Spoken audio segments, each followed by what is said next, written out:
machine okay oba do twin me won habo me share je chere of everything 100 ojiko okay good morning Ghana coming to you live from the heart of the city ni yasa for Jato Street let me ngami machine morning star ka di chere person no na ka efe no yo sa konyo kwajen tamon ngami igbeji ni tela tingene fi o fe dromo mene gbine bani nawo no jo okay oji wala don mene gbine ji bi ko nu devote okay ha wale papa namo shi wo watchla sanje ko manye dani wo waya ni bi kukumene sake wonye kwasomonye o machine no watchla ko mano kaje no se inche numo bli boite bana sanigba ehia ni mene oba weekend ko ayurveda hi na kanon kaje no se benye lumo as usual man probi hospital bi ele ho ina esifu en kamana sanigba ke dromo ya fe wono no he wo kaji dromo fe wono shkobe ko lebne o ke no ncho oyi wala do mo na e wontwi wa fo we shira ba kaji wo ba wa cha woni fi mo no.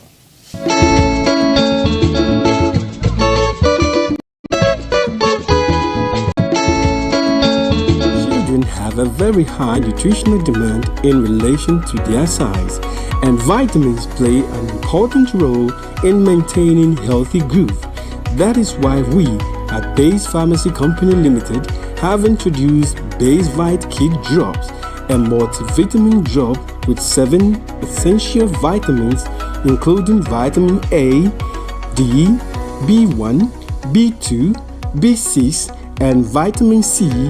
to aid your child's healthy growth. Base Vite Kid multivitamin drops have been specially formulated to help meet your child's nutritional requirements, helping them to get back to playtime faster. With Base Vite Kid drops from Base Pharmacy Company Limited. For further inquiries of bulk purchase, call Base Pharmacy Company Limited on 0302 672 317 or 0247 287 853. This advert is FDA approved.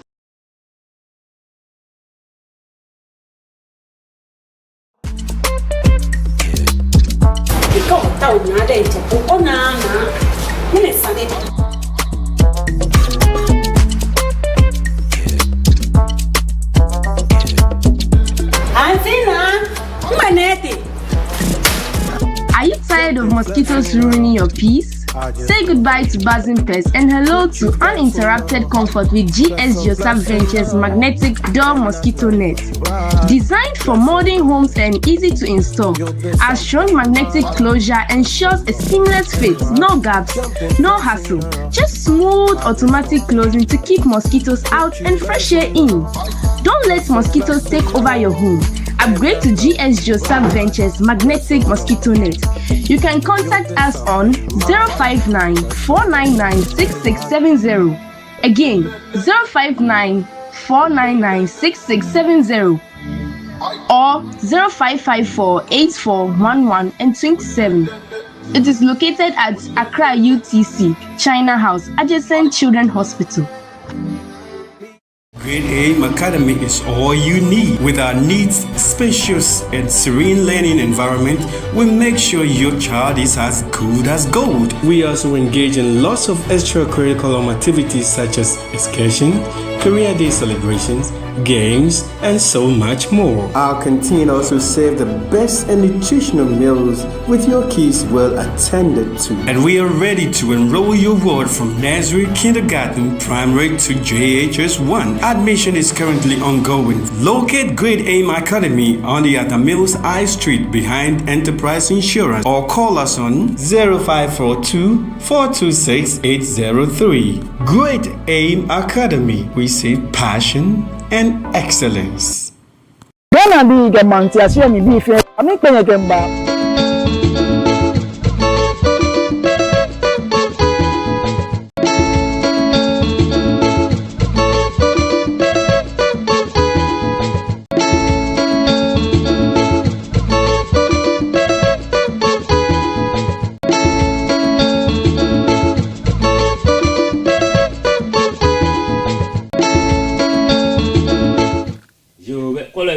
Come con ko ba hanye fe aloma ko ba ngo shida pleke hanya kenya na children wa for we sure ba come ko ngbe ji ni tetelate ngene ya fi so ni ma so ne na ka wa ko ni wo ko bo no ba fi ni o wa jaje ni bi ojugba ya ke fense nke ayi fen shiken klo wa ngo shida click ya oficho ma wa ke an ji papa ichero le money bo ngwen ke shko gbele ke wala ro ke mi she shishije lo ke na gbelo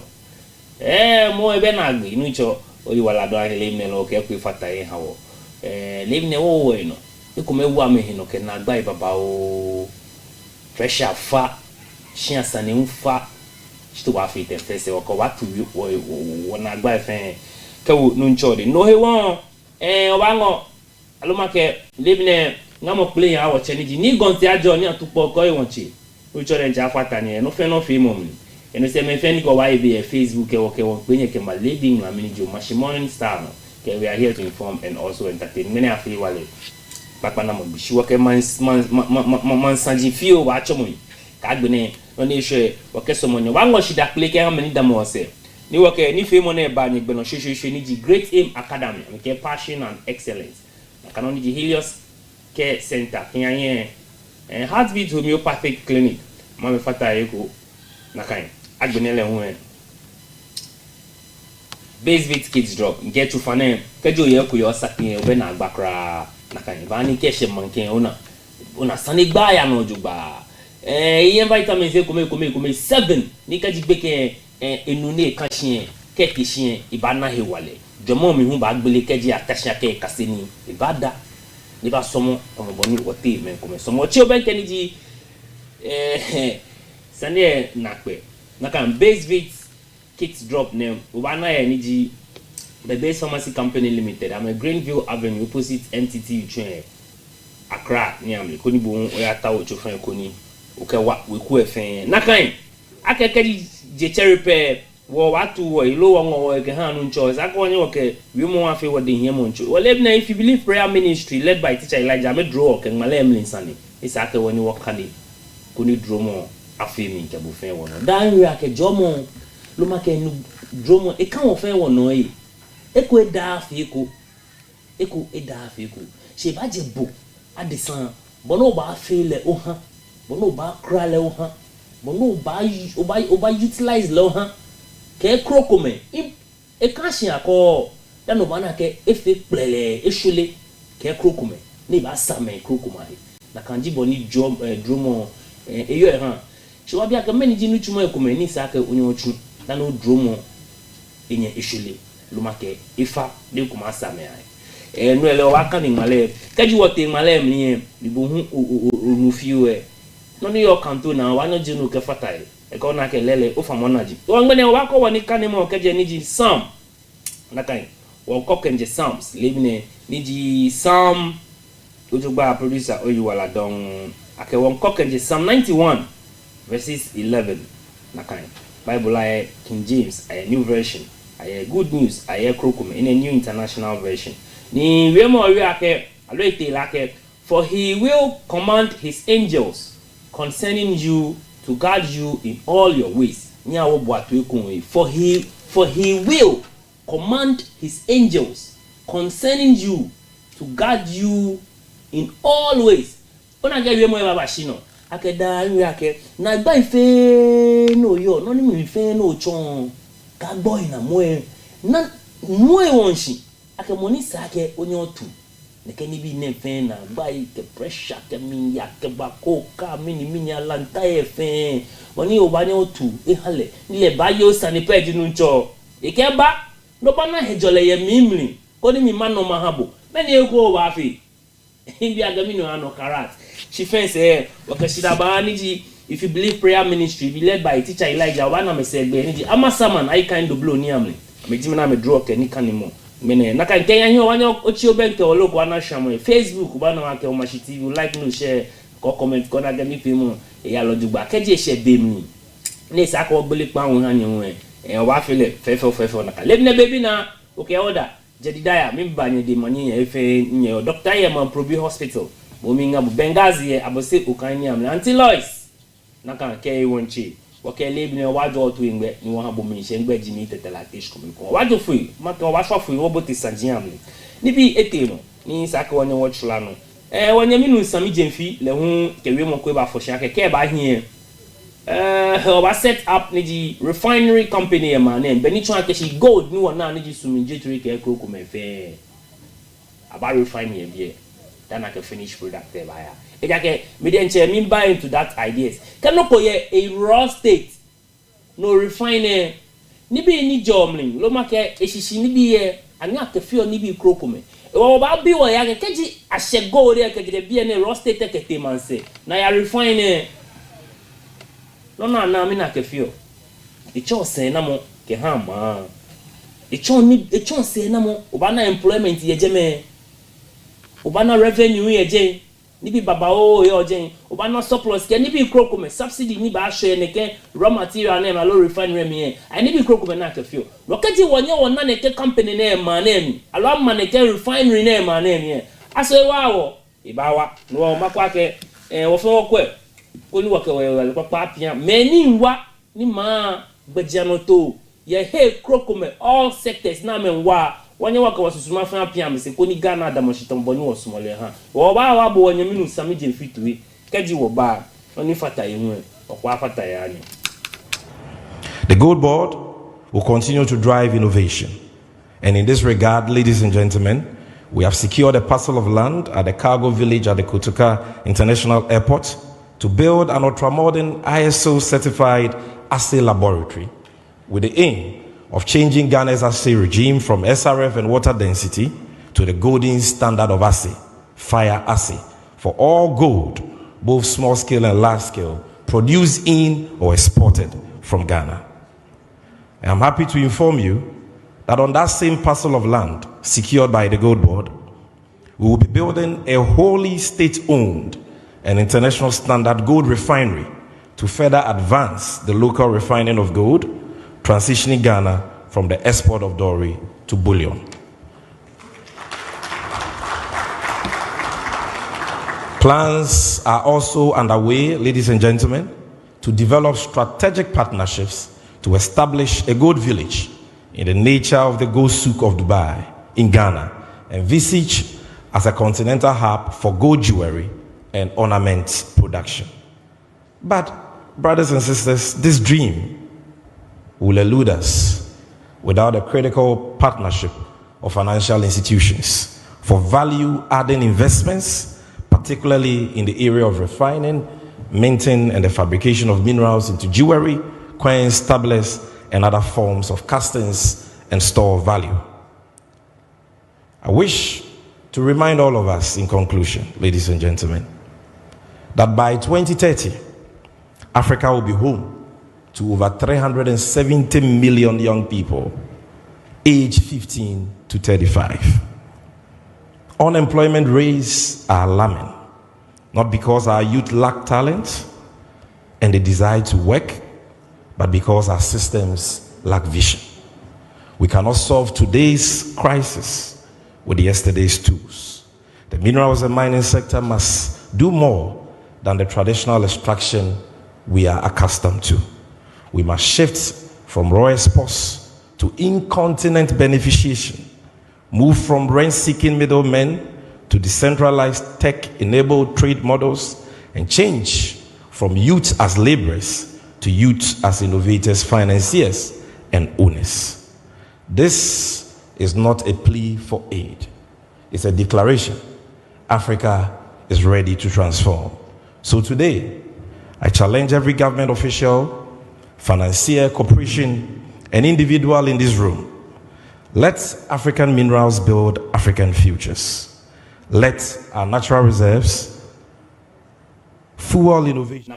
No keji wabayo sie echa kuchon wacheme kumefamina nyake amakwe ni a launch program ko niji abafi responsible and corporate mining. Minake nekeni bi nefe nkwe babuti neke refinery na akaba na ba process niji raw state of gold ye manem dana akeya koni wanyeme amame na nuchimoshi fence to boni nchonye nwie keji lele ake wo fe wonta water machine. Then we have to look at the positive side. Okay. Nekeni bi nefe keji wona e manem eba ye buao ekeya hie wache ashikote ni eji MP ke ha odododi odo constituency le ho wake live na wango shida pleke ale ke ha enuchuma akpani echum wache honorable Alfred ni ashiko te le hu eta onuchuma ke ha oblayi ko oblayi kechon YEA niji NYE Youth Employment Authority program neighbor ni ke oblayi ko oblayi ko oblayi amangmala megbe manage no lo tawo chun community policing alo fire service assistant ke krokume through neke program ne wacha at shikote boy mo modern niji ke wo youth ekome 260 be ata onu chuma ha me ye fire service assistant ka gbene community policing la hu fatai je no pe ete no ni etu niji street lights ke ha assembly members ni yo pupa no koni ame fix neke light ne ni mami akpe tamo lebi no ame oba wabo wache ashikote remote eboni ishika moye ha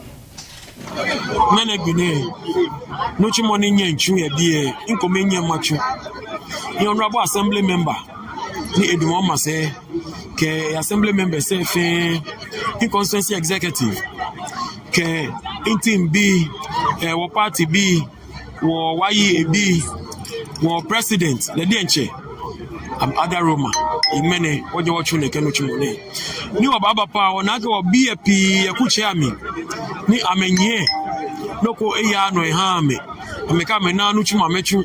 ni aka na me be wo loko ewo awa me ya ka me be school wo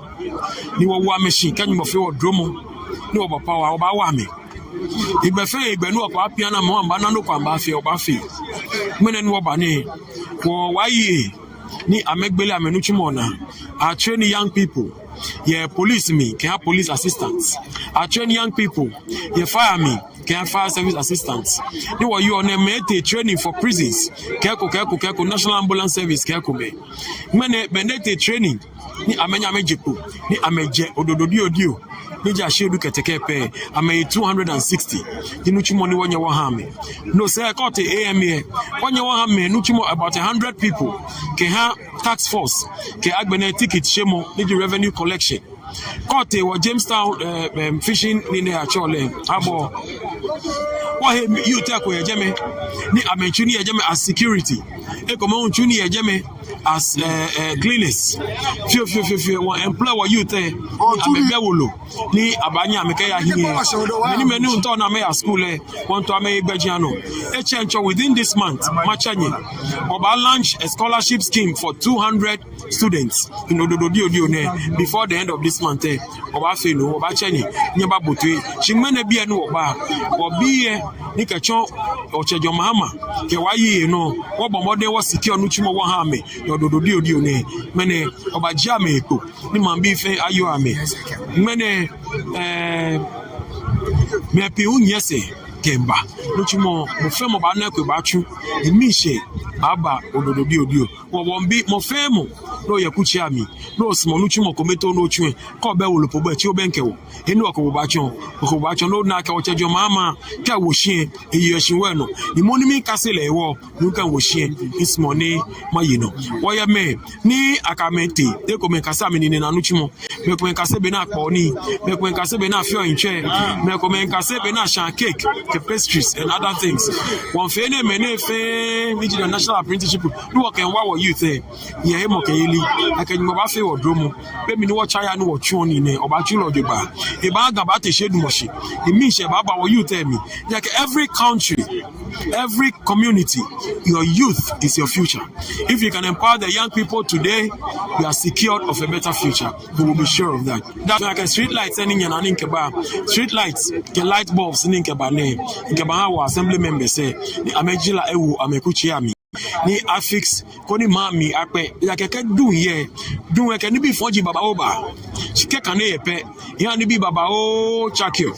because of 24-hour economy on oba fe e wo sani mami akpe beke kashi lebi no ke han assembly members na me fix am community se fe hey ni shian ke shian ya here po light bulb se ni ke ba abanya fix a o shian ya here fe ni mami akpe bona fe ni kanu chimoko ya na ba chu beke anya chu ni be se moko be mi ya keke dumba member pe ko ba nya ibo awi she kan e mo nya fi wo ka support oni mami family akpe ko ni security officer se bo na ma achu ameni ni wo ba do ameni ka chule they achu ko gbeke e she egbe because e like kan e mami e ba na yin egbe e ba achu ni man bi an fe ba na ise e ba mami ba pe han wo nakai be boni tile wa ka wa ngo shida pleke an wo che ke anu chum ka pani e chum ene emeji no ni wota wo o hien yen lo ni amba dwen man bi ai wo se ke kroko mai ke yan yen make Ghana National Teachers Association le hu alo make Ghana National Association of Teachers amo make kokobuku eba ake wasine ongoing wasini ya teacher for amekwe koni neke examination malpractices ke kroko me ise afo ejake keji neke ni neti no ewa gbeken ye gbekuno agbanele hu e ba susu ake teacher for amefe ameni bi ojugba koni keji gbeken le hu ya maka enye e come out with flying colors so wachi alomake obabo wache niji general secretary ke ha nat niji wache Thomas Tanko Musa le hu boni ejale sanjiem ni ke ha. Colleagues, don't allow anybody to use your hand to catch a snake. Yes, don't allow yourself. At the end of the day, your family name, your wife, your children, and everybody is looking out to you. So please, with this opportunity given to you to take part and help build our future leaders, the least you can do is to remember the pledge that I promise on my honor to be faithful and loyal to Ghana, my mother. Let your loyalty be to Madam Ghana. The best you can do is to help these children, allow them to write their examination, let us know their abilities. At the end of the day, we will see where to place them, but don't do anything that will compromise the future of this particular country and thereby having a very serious implications not only on you as an individual but can affect your personal liberties and rights. It can even change where you sleep tomorrow. So please, colleague teachers, let us be careful as we watch over. Nakai kaya nye ake echencho ba niji tamale central by elections ni NPP ejamlan eweni ni no ifo papa ke ameyang eja ke keji amekwe boni sane yo eja rewo sane ni ambasusu ake amba yu america je elections nem shimo NDCB amete primaries ni amakwe mona mbahara ko ni badama menajam ye tamale central na kechake the late poche mutala nakan ko ni nituma akpani tamale central bi sake minchon amenianya she no enye eya no ehame shimongno ni yomiji PNC ke agbene LPG ke parties krokume le hu ke ameyu ameyi ke je ni ji contest name no ewo be wache Professor Alidu ni le emerge as winner na the primary say ke NDCB mona harale lo make moni yenkuni le page moni ibaya ke ha tamale by central tamale central by elections ni echenchon abafone le pe ibaya ya unopposed LPG niji akpalo ke agbene PNC bi le hu ke ameyu ameyi wachaya kuni nonisa ake echuni mambie ke pupano bie ajo amehi ajo ame natai eja kejo ka wonye bi olololo ke obajo to enwe won abomi nse wane kwa na shamo Facebook wana wako Mashi TV o like ni o share e go comment ko wana ke ni fe mo e ya le fefe ofefe amotone na ke ani le hu eke ko keje Amsterdam ni amli na kanonyi nwe wako e ba fata we keje US of A awate grant inche David Cloty mi nga jo lubi fe le bi na na kan broma fi wo fe wo no ke ya yin o wa ni bo mo fata ni fe mo ne wa kwa ke be ya hwe mi o ba gbele pan ni bo mo ke o jomo chomo aba baby na koke won ye bi o ke leave na on ba o de mani na kan ayaye fe akani wo chilele onu emi wo lololo mo lo wa shala no no wa ni wo shala dani o ke woni fi mo aba na gbe o henu wo she ma chi ma benke inche ni ji numogli boyte numo bli boyte ni eji herbal doctor Ayurvedic practitioner. Okay akeko shino akoje tomon nakan inche numo bli boyte Ayurvedic practitioner balance ni jona ke emi ti wa de nje shingbene oba na wole eja ka oba jula mi ni wokwo boni eyo ha o matima benke nche ma blegbe no ka gbene no fo na le sa ke ngene woni okase tem ko wale papa na mo oba na wale shimo ngene woke wonkwe no ni ji ayurveda waka wana be kanu ye kwa no chu benke we Facebook nche mi body mani manya bravo like I don't know if you offer or not living in one people can buy o machine be a gina do at 3 minutes and ha mi so so ake menele o sanigba e ba fi mi cho no ko ni keji o fe wo chi wo hi keje o machine e ba fi se na mo na kan e wo shiko me ko mi people can buy ni fi mo mi hello no na kan shiko me ko ko ye be iwi ake wan chu ben ko we Facebook okay nche numo bli boyte ba na sanigba nche menele na ko we ni bi baba o kasimo ni wakolo eke wonson le wa me fe ready kam ni macho ni abakolo ni bi ku enyo iten ko fe wo ko wo kanto ana wo se ba yi bwa shinche ka ke ayurveda kenke manage ayurveda but in yo ya ke dani ba sheje ne ho e ko lo no ku fi no ba wi e ka gbene wona ke lele e manu e no jugba o yi bala don yen kenke manga tu bolo ife ake drumo se fi wono waipi wote sami mone waipi wote shimon shin je wo fen wo yo he wale neken me ko me ho e kasami shi ke drumo ni efi wono ni ngene gbene wo tra bie ni ebu wo to ni wo kenye hu nwie wo ke shida ba che ofie agbene won bu mo fia mo hu ni ike adeka eme o machine libine ni ebutwe nyambo ajonye fe ke ake ayurveda yuemon enyo ni akecha ni efe ekome ayu ke veda ni ke ake ayue eji jenshin pamo ni ji science jenshin pamo ni veda eji wala ni ji life eji wala it was science of life alo jinshipamo ye wo wala mlen itefi oten ni ibalake jinshipamo afata wo wala he eshomo ji ake wo wala ni wo hie ni bi komeni hie wo ewo ke wona jinshipamo ne ke fata he ni wonye no ni eha wo gbomojo he wale ben pa shin ake wonye mo lo wo shin le ne kenje na mi e baye emubo ni isa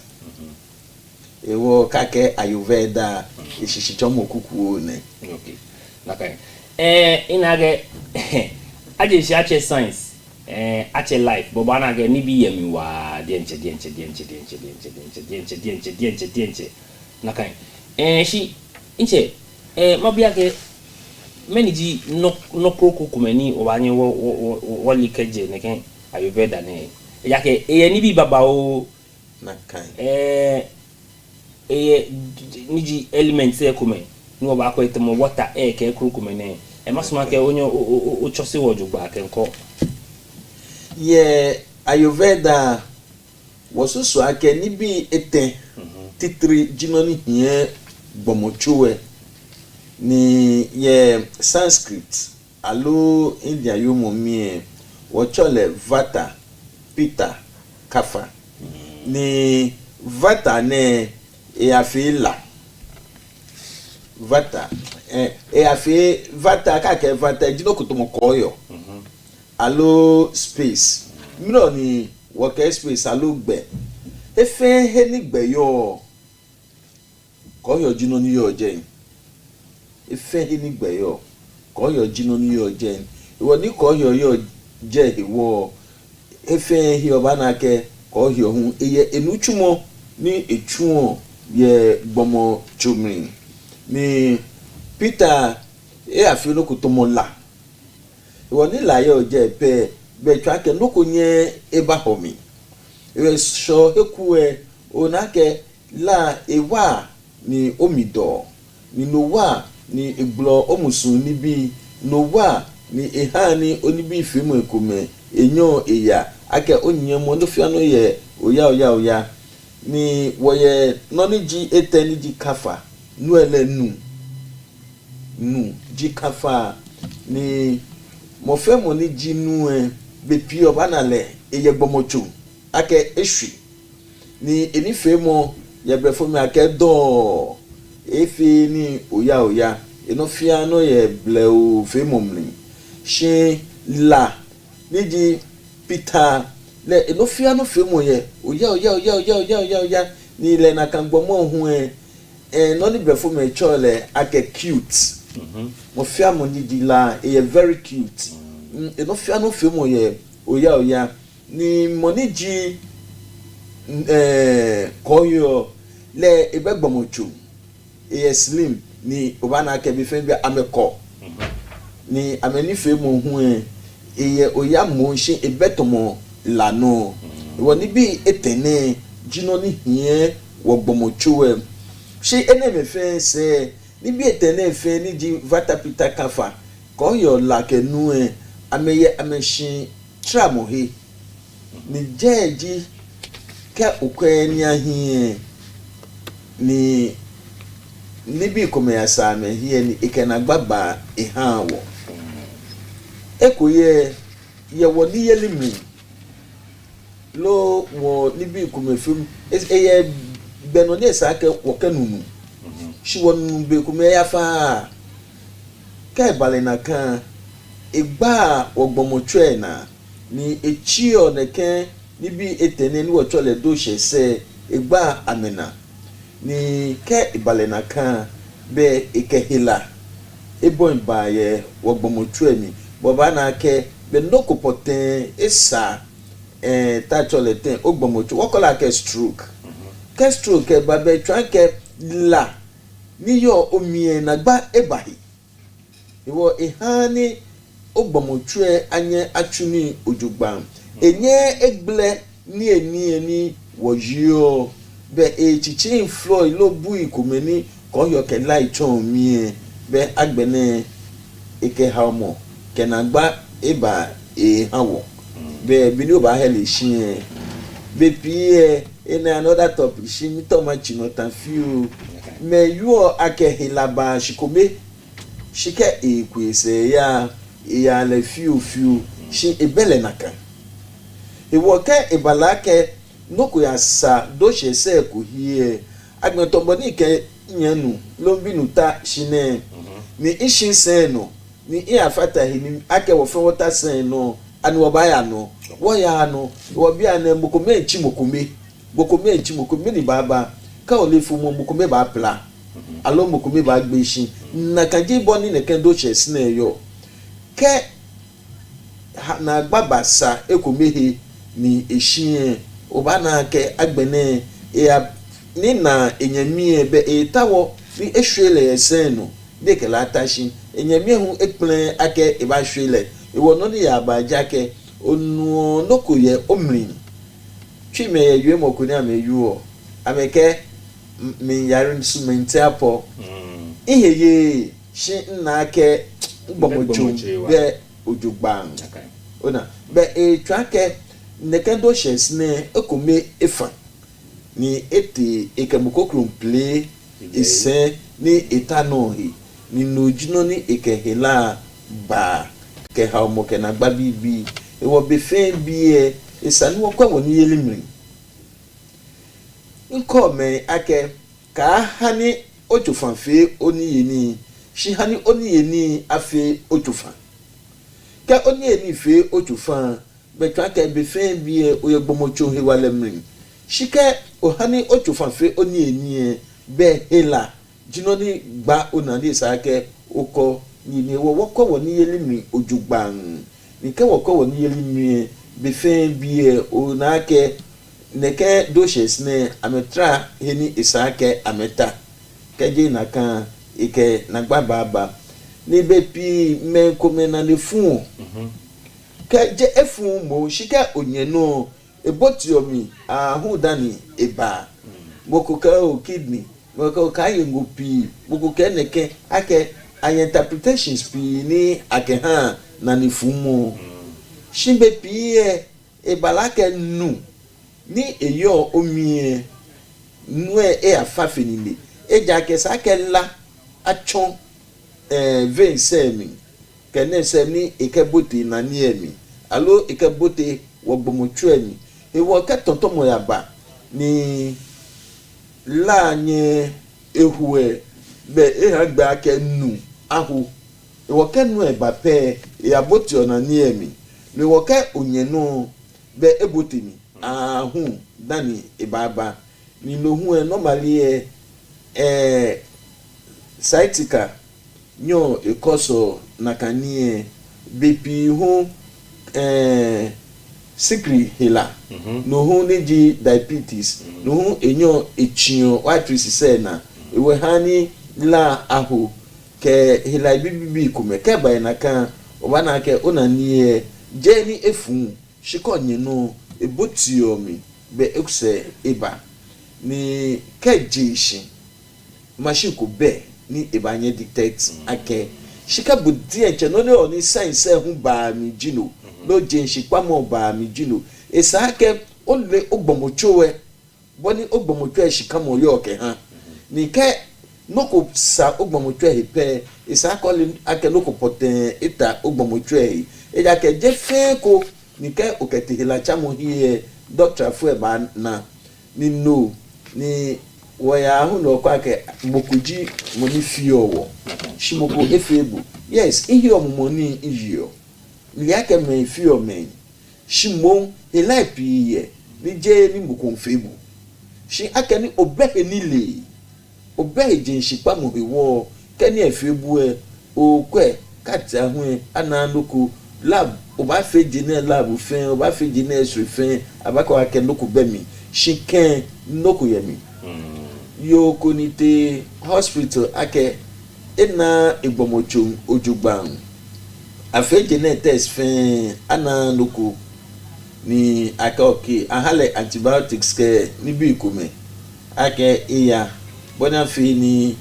afise eba shafi ehye ya afi ke fan ni ejigbete ni eti na afi test second ni anake sikrihila jinoni gba ina she ajikun e doctor fu na le oya kun abamona dani neke ilane eji ejupo she akeni amena ewo noni ibalaka gbene eji ejupo ni ewuwu ewo isake wo dienche wali wo gbomoju kenu ko gba wona isake wo chake wo ni yelimri wo chake be ni wo keyo ni wo chake wo shikamomri ni kawo chake boko ye ekenuchumo efe enofeno tole ebande nche no wo tole stress e she so ake beje gbenuchumo na she stress egbe omo stress yomo seke stress e fio ni bp eke stroke ba ewo ma ba no ba tashin ni nekema jini bi na efe agba wona ko na ke etobu pe shino ni ofio ya ni oya kanshi ke ake ajo ye nwasafu nupako ina eheku etwenti hia pe atwabo atwa eko ni epla doctor ke ajo e ka anu tun ajo e nyonkome ete hospital e ba ke doctor ke nkojo he shojo he na ye oni akojo eke doctor njo ya mo fe loko kete ebi la ke to jo iten e ko ke ti sien eta asemi ni eke po ti lu eta asemi ni eke jo yi eke doctor ke da bida je na kan ajo yi e wo ka o shita mo ne kan podi enche je ejo mo ni e sabi o kashi je ake o kashi ni owo shi kashi ni o pon mi ni o ba na ke la di enche ehu ewo he ni efe tomo la nye ebote je di enche la eboti omri ni la buton ojwemo omri ke ni bi fe ewo eha bugbomojo ewale shi hejo mo bepi e was ma ke wakashi esen ni ke okashi hu esa ke okan omusuno isake okaje alo okan okono ni okono di encheko kan isake oyusuo onine kefi osune obana ke bepi keme kometishin ebe ni e fe efetomotion ba ke ananu emomi mbi aka nanu e police ni lo she ni ani okefi osune li ocholi e no jino ni hani ananu e emobu bepi hu ka wotishin lebi e ona ke eto gbomocho e lo ba bi ake eto mi bamba kan shini mana hijole mu entishini eto mi neken alo iye ni eni fenine alo ekwe eto mi chon no ewo ni entishile bi na oni toleye da bida shin ejiwo shikamo ko kan shini oka omusuno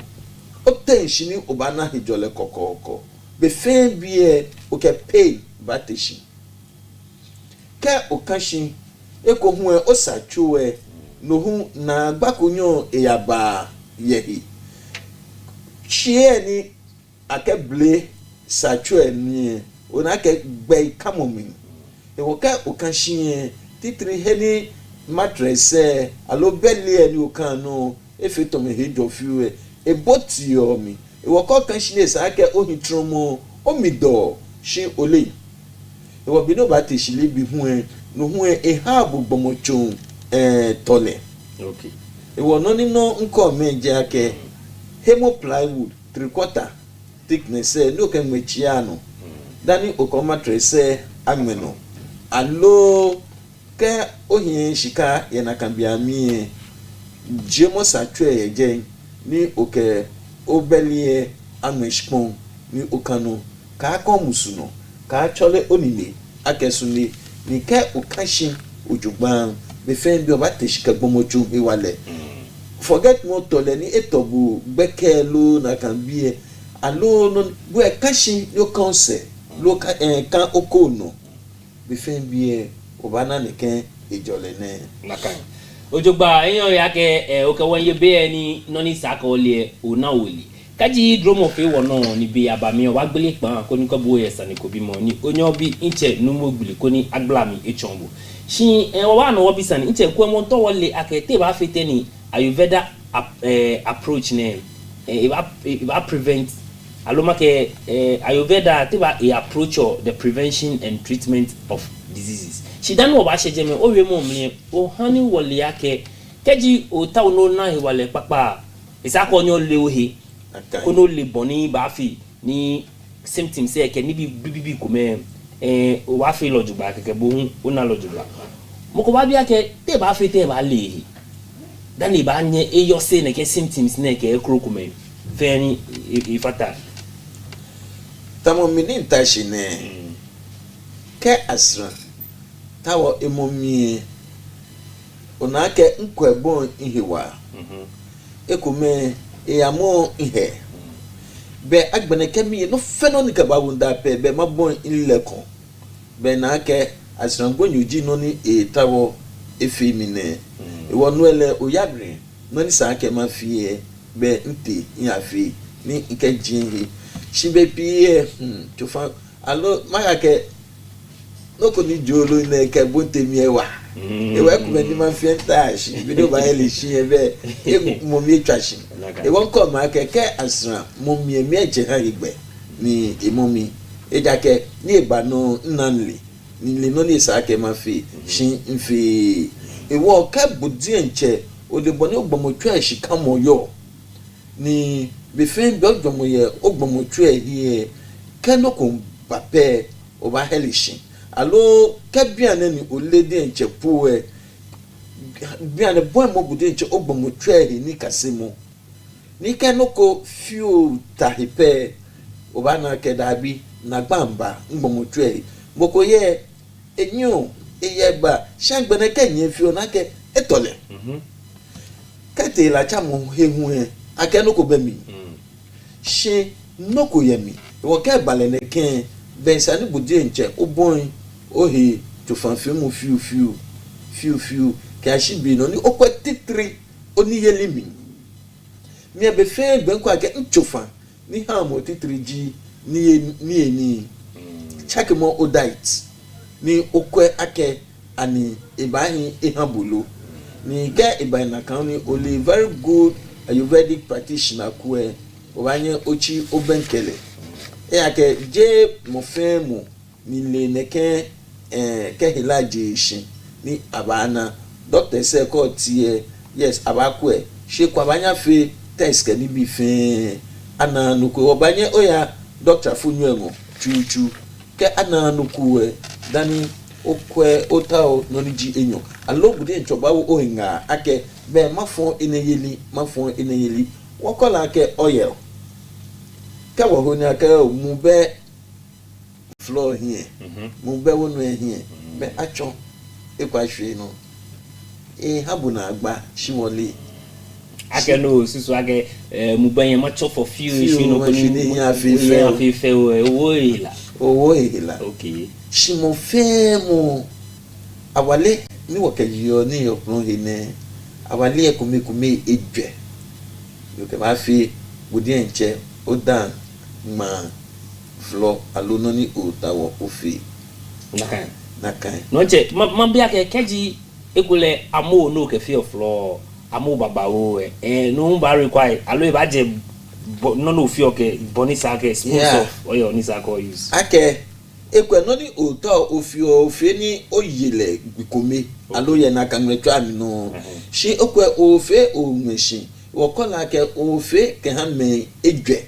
lo me enumo we ba fe yibo ejwe alo enumo times me aibo we kwa boko meto mu shi osusu akoba yele ba fe gbe ejwe e wo ke na kan calculation ne ba fe ni okeba measure yele okay nche oba no gbasa no obi akete ba fe den Ayurveda approach approach the prevention and the treatment of helichrocome. Yeah, actually Ayurveda is more can have prevention than a chamo. Okay. Chamo ko baba chabo. She was watching Helana gbe. He was Ayurvedic practitioner ngo le ekuo ewo ehabu echakio oni elimrin. Yene ka yene femoneke ka feneke ni ene dane ko mo fe mu ake mo fe modern koko no make ekpa ni ji 16 ne no ji okotoku omusu kotoku dale kome wodi nkoko ne mi no e ba fa fu no e ja ken koko le fu no ni bo no e she mi no e ja ke bibi o fe mi no e wo mi no 16 ne no make ekpa no ji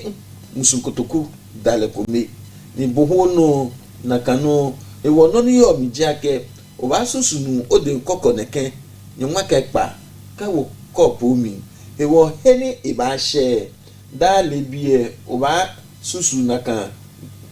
geje pepe o ke malano je ni doshin afi kulo warm water ya ni onu if dani oya paste ni ji da lebi sako woni wo fi warm water o din koko ne gebe 16 wow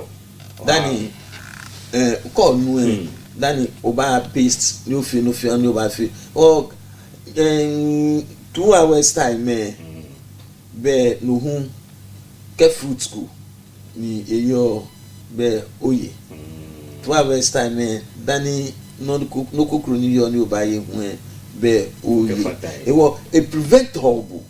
kejo elai bibi kume amen okay sania na wai akeko tesile bi esa ko fe nu la kulo o de nkoko ne o ba cho ekome 16 wo ko na gauge agbene be da le bi enu enu ba ye cap e ba she na kan limit o ba fe nu kulo ko nu da nu asha oda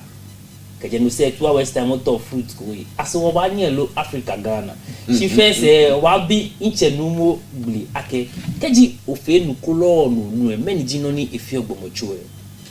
ka o fe nu kulo ni onu e no wa ogbomochu e ken gbeno ni omusu ni bebe ni eglo ni bi eye omlin di digestion ken ni bi wo e have free vowels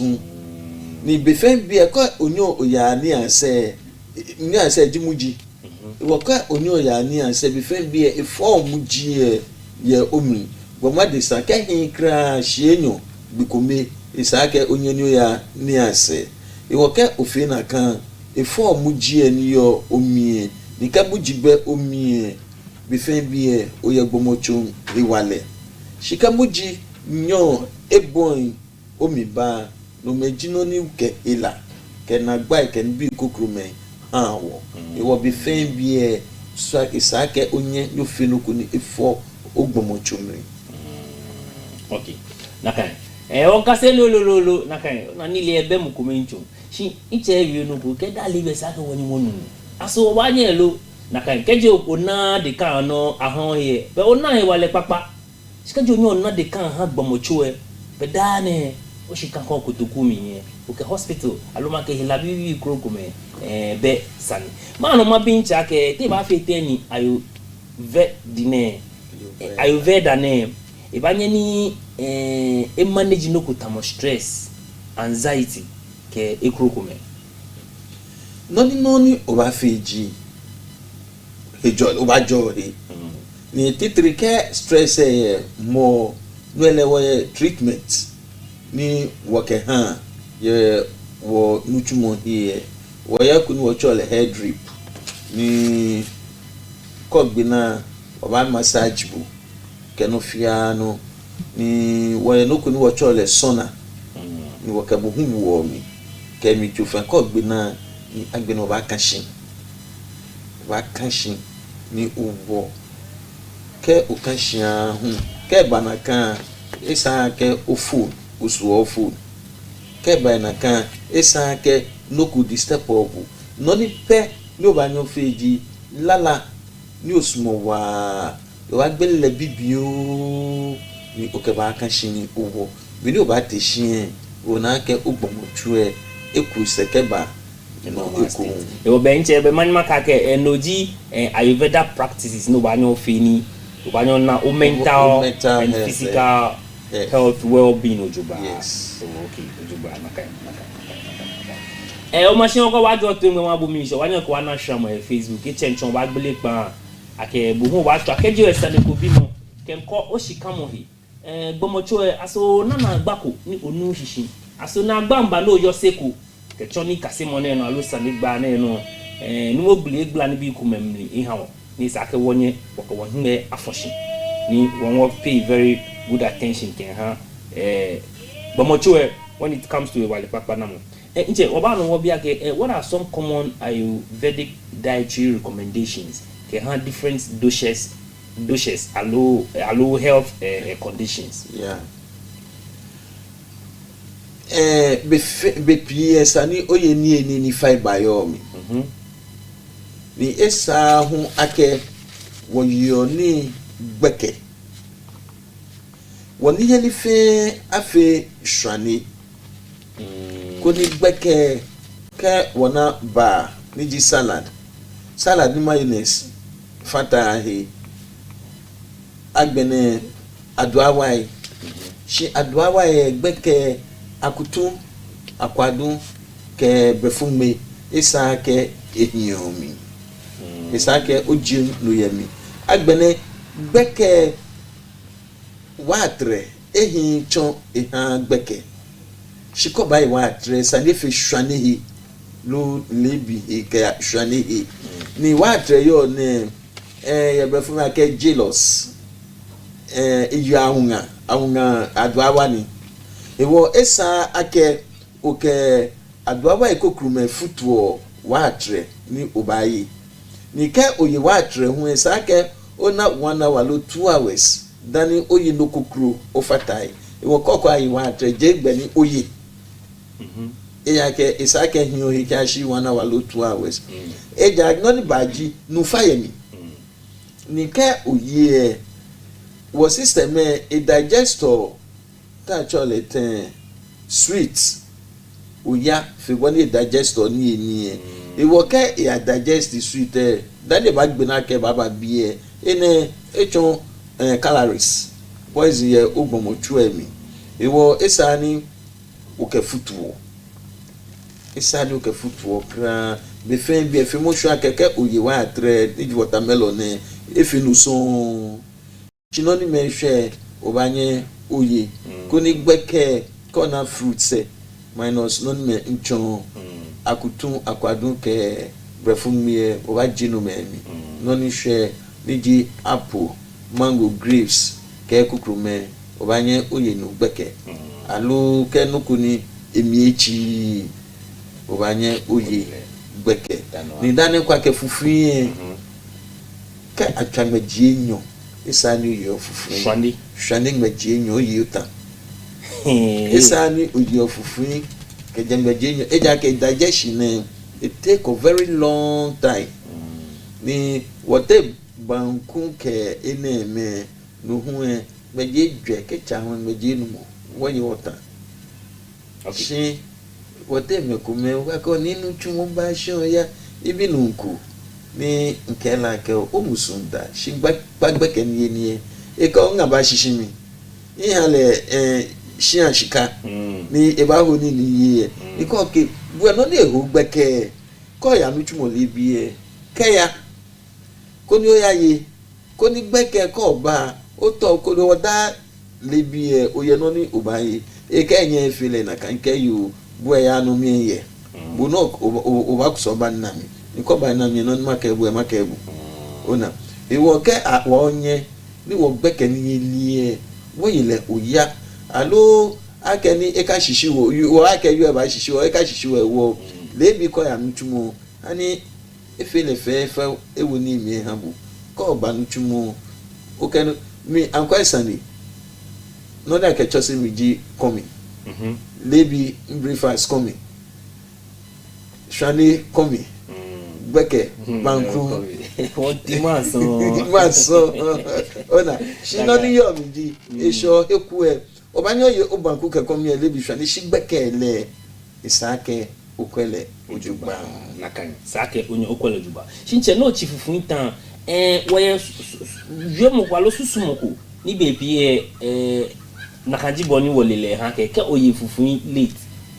isako onyo oye abonua alo lemo abonua nakanji boni wiemo ya ke iba sele fufun emlanjo ke ekruku nakan wiemo aso anukwale wiemo ni ebemi naka okay ni agbenele won nche kenya hie to bono o chinta ke wo ba yi fruit ke wo watermelon ke kumye wo yi legbe lepe ke wona ke wo ke banana si jengbe emi wiye won o ba ni wo pe mi npe wie shi meke tofanini amekpio noni ifiku dance money iyo he okay shi o meke ehi ke ha tofa shini ifiku dan wo nyema chono ni echa ke noni echa e wo mi ele npe eja ke nsin sumono ko ni eba yeje o de gba chincha je no masama dum no mo no ma bisani bepi kaje wote wo office sa amne lebi mi onake asave of fruits tamobono o chaka wo fruit lebi man pashi okay wo ye one particular fruit at a time no na wo wonchi then what take on with another diet o bia ke lebi man pa office se ko meye alo hia e ko meye bena ha bo mango fiu aha bo watermelon fiu aha bo kule apple fiu grapes fiu banana fiu ye coupe plate ko me aso neke 7 eji tomo watermelon ni yo mi eno di tomo okay watermelon legbe fengbe no niji esake okefutu onoko fake fe obanyo okefutu shi watermelon ni akwadu e nche ka hu eye ekome akwadu e ko ahu e ye ekome akwadu chokome neke choko na kulukome neke okay chinche ma no ma bia ke koke akwado woka ile pi ke kulukome neke weye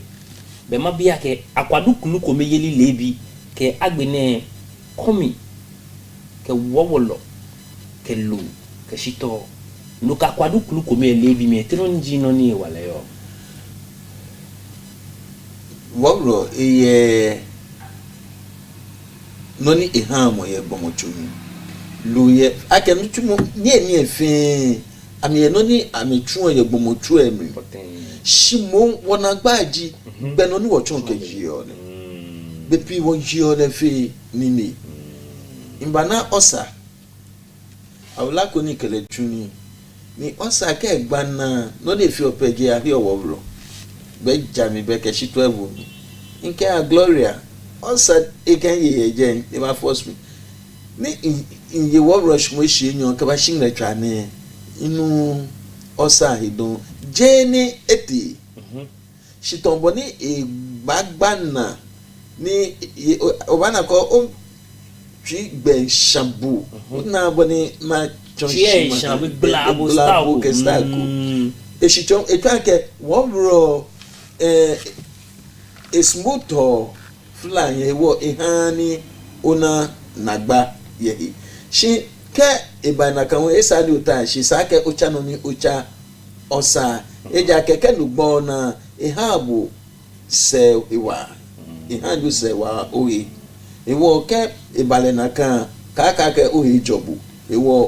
ucha no iwo banyo iwo bro lehu ye no ni etuo abele ye no ni etuo lo shi be pie wo futu wo ke shin le papa alo wala papa ni wo futu wo ni e wo ye ni de nche da dokodoko bi ma wo mase ko ifiu onu ni ko nu onu da dokodoko bi e ka futu ni eni oyi efe etun noko e ba chon poison yo mi da dokodoko ni onu no jino ni o digestive system e ba digest ni enye e digest ni ni be pie oyu ake fruit after sweet after meals she is an efe sweet before meals no ni ade abale sweet after meals yake na ke French ke brefu ameye ewo no ni French ba fi brofos mo ni feel otherwise opposite ni ewo French ameke sweet before meals so be is an brefu call sweet after meals ewo ke is an efe sweet after meals be after 1 hour Kenya ni ewo is an oye sweet 30 minutes 1 hour ni no a digest dani oye ni eni die nche ewo be pika utepati aye no ko ni actually starter aha bu ne ken small chops ke sweet ni oye dan ewo be ni ye be ni eni ehun anto ba na ke be pie anu eneme echofio dani akeni eni eba bona fe ni eneme anye a digest yomi dani ni eni abashwe no ewo ni eni fe nka ke ehin no ni oni njio akutu akwado ke pineapple emi the acidic nature of it no he won shinopodi enche esho hekwe hia wo gbomochuwe wo no ho ba nyo ye shino ho saka okwe boni obayile no fia no kwa ke moderation komo gbenu ni obayi ke boni obafi nu ele bayi ihan ogbomochuwe shike ayi bohu yi and bohu nu mi inuda shi inye makabu ake kanuda non makabu biake komo gbenu ni wa chonken komo gbenu ni wa chonken ni ikagba una ewo even ni ede nchepo ni eni papa ede nchepo ke oye finini ifi ona gba ihan okay nakan mi na gesa ni gba won obi sane oyin chomi bi ehye no agbele pan eche njo kwa ngono ko no twa oye no ko bi mo ke obi inyaminu aita naga o ka won bi na to sama ya kamera ni am nakan ma no ma bi nche alma bi nu mu ake manage the commonly ayurvedic herbs ni ayuso kagbene a benefit ayurvedic ke hele de nche ebe common okay shika uba woje no ma ahun ye drugstores shika uba woje nwokwo no ni fiogu ke ehichufa ni woba hambu wo ha chufa keke shi wokwo no ni poten ni gbona ekwe sikrihela ekwe bp ekwe cancer ayurvedic ke cha cancer echa na ni fla ni diabetes na the fly afọ echa ewo afọ na ni edon ke ekumekun ko ba wo ku ono ni poten ni ji ona gba bepi no ni mele jake ke diabetes fi bu enyo e affect o liver ko kidney keni bi iwo ke o cha diabetes pe ya isake o kwa ke ine mefe yo jugban lo dani onye ni ogbon o treatment ke be ojugban be sake o treatment to ba fi o fi ke mu ine mefe dani o he ba job. Okay, shi nche tombono yake it is not common jan aba nye hini wicho nye nuchumo yake he kuku medanye bana aso wabi yake a side effect ayurvedic drugs best side effects best side effect kra ni eyeboni obafe ni eji no fi no ko fele fi boni sa ko fele no jino ni bahabu na agba shi ko fele egbe ni jano ona na agba. Okay. Wakaji waba kase boni poni a prepare asa helps fence eja woba ni ji hia wulu emi dan woba na wole meke ni bi na fe na kan wakase fi woba ga te ewa we hante producer of no wanyo ke number say actually screen say no ni 0274 324 331 keji kole posun la lo kwelo eko ba trani ebisan lo eko afataye mobile ehia ni iba chosi wo ke ko ayurveda ojugba je nche ibi kroko me ni sa ke woni wali nani you of the fan be hani oni ni afi ojufa shika hani ojufa ya fi oni ni no in this case mo bia kete ba fi ten ni ayurveda ba replace ni mo ayurveda ji ni wo akeni prevention wo yen le mo bi wo be fair be call ba wo ko oni yelimri ketu fo ha budi enche wo ko oni yelimri boni afeni ona ogbomocho ewale shika oni yelimri afe bonisa bepi aka o meninu bi ekeni bi no hani amemusunda shi bi hani mokomusu ada shi wokwe opanu chumo ota condition o ya tuni ahoba o ya shia o ya ta drinking sport na kan gbeke o nuda o pelu o ye fufu o ye nibi o womi ko gbena no o sheshin afunu hwishi o no oju o ya kan shi osusu ake ni e ba gble egle ni nome ha ni wo musu enda ni bia ni musu enda be musu ake ko musu da no eye hila ni eke hambu eye hila ni ke musu da eke hambu e wo je da ni onu so ba nyo nu odan oba nyo yo ni so ba kwa ani gbano mi choken fi ani esalo ani ebawa milo noje ayurveda ewa adafini befen bi etwa ake oni eni ni ojiyo gbeno ni ocho ke jiyo metwa no ni ojiyo ke boni ojiyo le ani ebawa bulu ke okwani wa bu besa ke ochaki nkwa ke not ne se ke mawulu bi amepe ochinaluwa shi ani onu ake moko special here and onu ake here ko ina diabetes na diabida miniwo amechina ni lo na me pe lo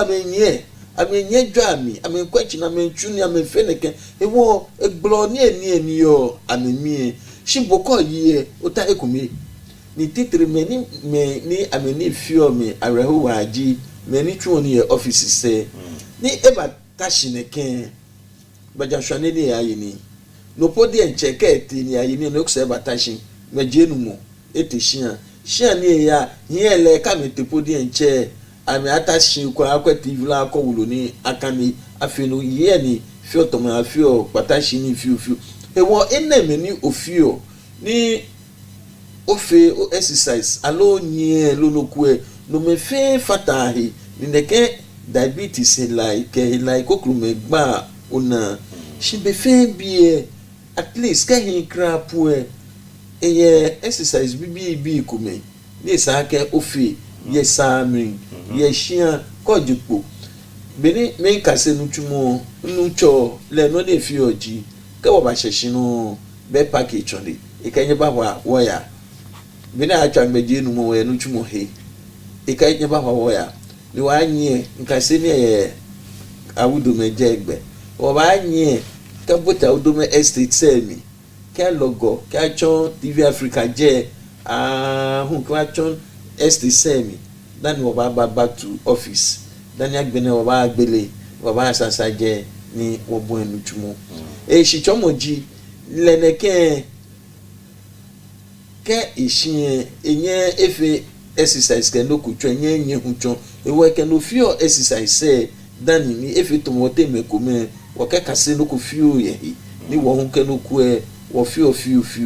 shike oba ojepo e choni no to office o ya tashi o ya choni ahun ko sheshian o ya tashi gbi kome exercise say ehimon na she enye ewabu she fio be agbene ke satido yaru aerobic exercise ko ni afio lo hekume ni afio be o de no hu shishian da gbeke ko be de kan le bi e da gbeke dani o ba kan show wa fi no ko fio dani wa ju dani o ya kan shi okay inche no mo bli inshi ko bo na shi check we pa no ko la e bi e ko ni o cha ko sani hello fa no gbe e pa no e o gbe ke ro twa o le bi ne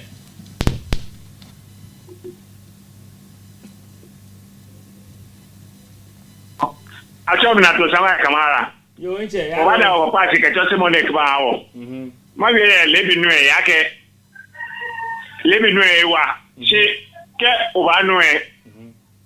yo na ti da no ba yo no because o te no no ba nu e wa me bi ni ma bi la ke ma pale pa ma bi la ke ne ke wo mo ta ne ko ba nu wa nye o ke lemon fi wa o mi lo ni egba o na lo e wa mi ta wa bi ene because info no she feel a warm e wo mi de ne wi ake tane awom le fi o e ma bi la ka ba ya ke lemon fi awo mi lo no yo inche o ira don ne e so ni ne e clinic e yo o fa na yo inche e ira don mi na to sama kamara yo inche ira don kwa ngwe pa na kan inche e bisani e ga enu wa enu mo wa even keji o ba no ordinary warm no nipo e be kulo podi enche member ba wo po amenya amenu shin iche na gen chose monete wa bito wa chose wo enika no ele enumo wa shike ohia fi mu ahu e agbene e ba fi ohe ni eka ni onu lemon ni make wo mi e be pie ni ngomo aba mi fio aha ame ewo nu e nagba kubehi ake ikele mo na ba wo mi shin ye wo chose mo mi nu ele nu enso jino ni achose wo ye ake ubanu shin mo nko ke wo mi nagba choko behi okay over na yano oh where you inche ayeme kumani I'm small ni yeli mlan keji je cherry fruit na no chon na ekwe ya moko kesa ni age bia na adapt system ko age 010 ke 110 ke ekro chiche mo bia ke meni amesumo ni yeli mlan an ka gbe blewo mi dana me yoni aso anu ambana na agbako alo amehu ete amefe amehate aka mbata oni bibi ko men ke wo amena dan dani jiana alo ame chake na kan habite ke olefe mo obana musu hela noni achole osa ewo noni omiji esake onye ni konu na kan won water ke hie ye fruit ni ometa fenta ni osmo ni oye ni shishwani ele sake oye no ko ni michi ewo kokko ye ni le bi fruit lo no ko ele sake oya omi le bi mi bina fini okana musu na gba okay ojuba naka yo be ke ayin o echencho o wado aloma ko wa fu oba oke onyemi me niji mamprobi bi hu ana sanigba ni fe mo no chinche woke woni fe mo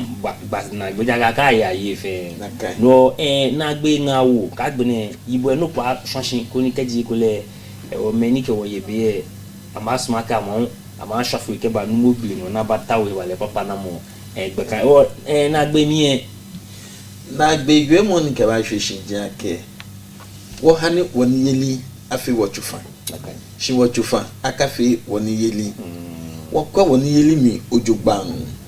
wo kwa woni femu mi ojugban wo kwa gbenu ni wo chon ke kanshi ke ochuni ni itobue jomo hi kaka ke magbenadan shike o ke magbenadan na gbi ebe fe be yu ake je ni mi kai me loko ni hu she wo ye ni lo ni ena eheko ni ete bianu ni echo ise ngmetwa lo ngmetwa enyi nya ke mokokru no ke mene etobu yo jo he yo ko ba gbina ni ogbe shi mene na kan ngmetwa no abana mokokru ka wuje ni ibachu ni ewo ye ha ni wo hijomo woni yeli afe wotufa ni wobanu ni ke bare na kan bi fen bi obana gbomocho iwale iye jowulu ye Methodist school twense ni Methodist school chole Bethany Methodist school alo Bethany Methodist church iye school twense pa ni ke oto mi lo tawo ba ibodi 020 818 9879 020 818 9879 allo 055 8088 344 055 8088 344. Okay, ojugba nage wache chosiwo ake nibi kumeye efishka ona ko wake wole bi ne ngo anae shi fe senche wake oyiwala don obeshinda akan kedruma afi wono ngene ji ochi ngba ne alo wasochi obasan wo pe iko ko ni wacha woni fe mo no lo make woni kasimo no yake iwale papa na mo ijara wa kwala hila ke mo bo ijara wa shi wo susu ake iwale papa na mo ijara wa fi hila shi fe se okay obako bon ba fi ko ni ofen wo ya jo wo ni shi ake nyemi me ke weku eni wo she wa fo shroba keju oba wo ke Mamprobi hospital bi on ba na san ba ngene wo ba wi ke mental health iji jomomli na gba alo jomomli dila so wo no e won twi ikule no na ne yoku o weku nuku o sun lo ko nyami ko le hu ichone ke na gba ne wo ka chi won fo shroba keju oba o ba cha woni fe mo.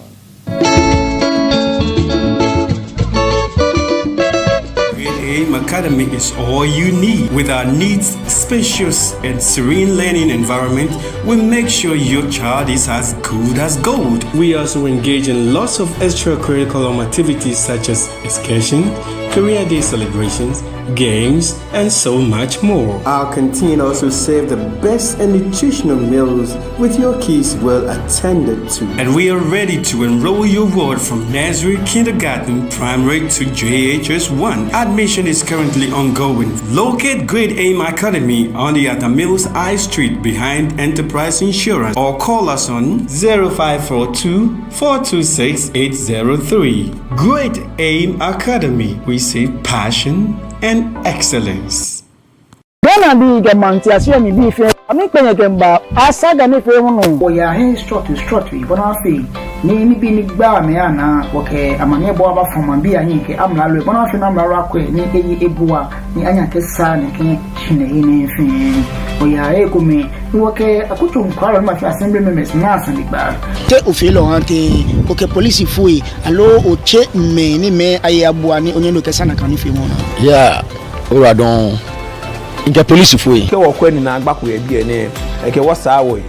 ke wo achu je ami pe popa wujin ke popa bibi anokolo ifi akwa na kan le won wo kan majanche bele won na sanba na gba yo titriji gogota ni he ni ekole ni jo ami ekichimiye alo ni jo beje meni saga ko na chunwe ni he ni ekola ma chunye ni esa alo mbi ko ni afe egbe ko manu lehin ele me lefen o kapa ni gbe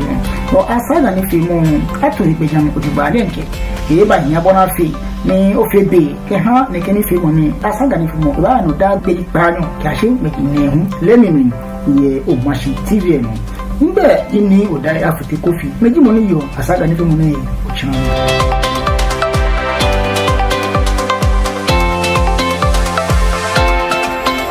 Hello, lovely viewers. You are all welcome on the program Fingerprints. This program has been designed to help you know how to create your own business, including livestock, farming, banking, selling, and what have you. I bring to you entrepreneurs who have made it, who have the skills and ability to help you know how to create your business. This is where you have the experience to create your own business. I'm your regular host, Neo Dai Afote Kofi. Catch me live on Mashi TV every Tuesday at 3 to 4 p.m. The program will be repeated to you on Saturdays 8 to 9 p.m.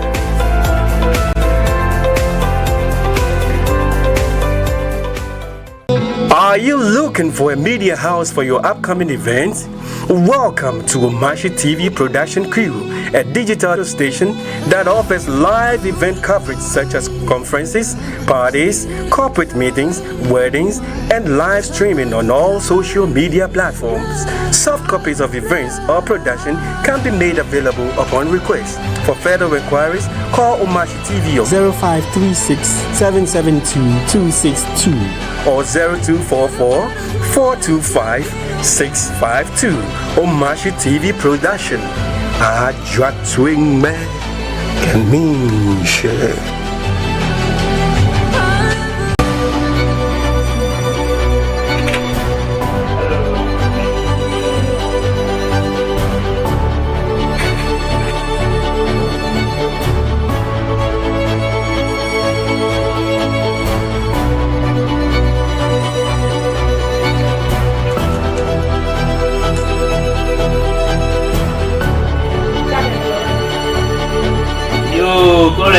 Okay, she died in a Kenyan children. For you, your Lulu, or machine, or what to him, Rabu Mishi.